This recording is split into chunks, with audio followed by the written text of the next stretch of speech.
Saudara-saudari, sahabat ama kakak yang terkasih dalam Tuhan kita Yesus Kristus. Selamat berjumpa kembali dalam Renungan Harian Katolik, Kamis 30 Maret 2023, Pekan Prapaskah kelima. Bacaan dan renungan hari ini diambil dari Injil Yohanes bab 8 ayat 51 sampai dengan 59. Marilah kita hening sejenak untuk mendengarkan dan merenungkan firman Tuhan. Semoga Tuhan beserta kita sekarang dan selama-lamanya. Inilah Injil Tuhan kita Yesus Kristus menurut Yohanes. Dimuliakanlah nama Tuhan. Sekali peristiwa, Yesus berkata kepada orang-orang Yahudi, "Aku berkata kepadamu, sesungguhnya barang siapa menuruti firman-Ku, ia tidak akan mengalami maut sampai selama-lamanya." Kata orang-orang Yahudi kepadanya, "Sekarang kami tahu bahwa engkau kerasukan setan, sebab Abraham telah mati, dan demikian juga nabi-nabi. Namun engkau berkata, barang siapa menuruti firman-Ku, ia tidak akan mengalami maut sampai selama-lamanya.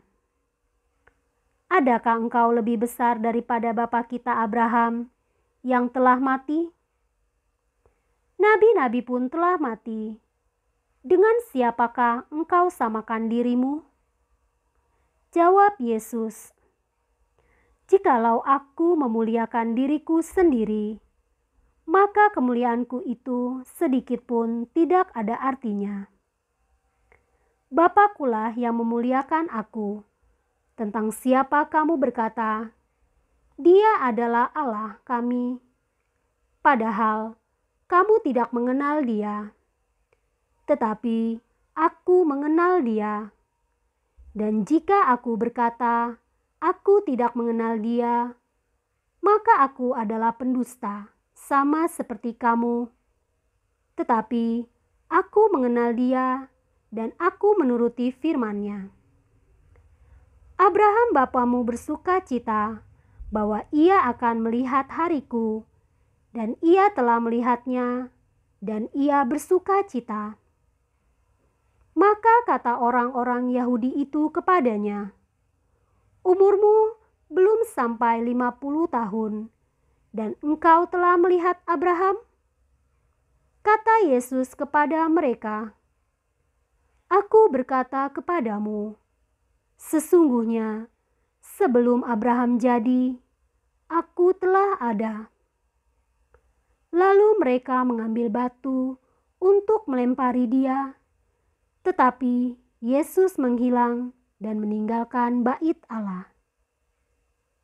Demikianlah sabda Tuhan. Terpujilah Kristus. Bapak, Ibu, saudara-saudari, sahabat ama kakak yang terkasih, apalah arti sebuah nama? Inilah yang sering kita lontarkan. Tentu kita bebas memaknai sebuah nama, atau mungkin kita tidak memaknainya apa-apa. Dalam bacaan pertama hari ini, dikisahkan bahwa nama Abram diubah menjadi Abraham. Makna dari perubahan nama ini adalah janji keturunan yang banyak. Abraham menjadi bapa orang beriman. Perubahan nama Abram menjadi Abraham mempunyai makna mengenai perjanjian yang dibuat Allah dengan umatnya. Tentu bukan saja soal nama yang berubah, melainkan terutama soal perubahan pola hidup dan perilaku sebagai orang beriman ke arah yang lebih baik. Demikian juga dengan perubahan cara pandang dan memahami banyak peristiwa. Dalam peziarahan hidup kita saat ini, kita disuguhkan dengan ribuan peristiwa dalam hitungan menit yang muncul di telepon genggam atau gawai kita. Kita diajak untuk berani memilih mana yang benar meskipun tidak menyukakan hati kita. Hari ini kita diajak oleh Yesus untuk mengalami perubahan yang sejati, bukan sekedar konten untuk menambah viewer, melainkan juga berani menuruti firman-Nya dalam setiap peziarahan hidup kita. Beranikah kita memegang komitmen atas jawaban iya kita untuk menjadi murid-Nya? Bapak, Ibu, saudara-saudari, sahabat ama kakak yang terkasih, Allah telah mengikat perjanjian dengan Abraham, bapa segala bangsa. Dengan demikian, perjanjian itu berlaku bagi semua manusia di seluruh bangsa dan di segala zaman. Allah berjanji menjadikan manusia sebagai umat pilihan-Nya yang akan dituntun menuju tanah terjanji. Dari pihak manusia, hanya dituntut untuk memegang perjanjian dengan Allah, yaitu setia dan menyembah hanya kepada Allah. Allah tetap setia pada perjanjiannya. Setiap saat, Dia selalu menyertai dan menuntun langkah hidup kita agar dapat sampai pada tanah air surgawi yang dijanjikannya. Namun, bagaimana dengan kita?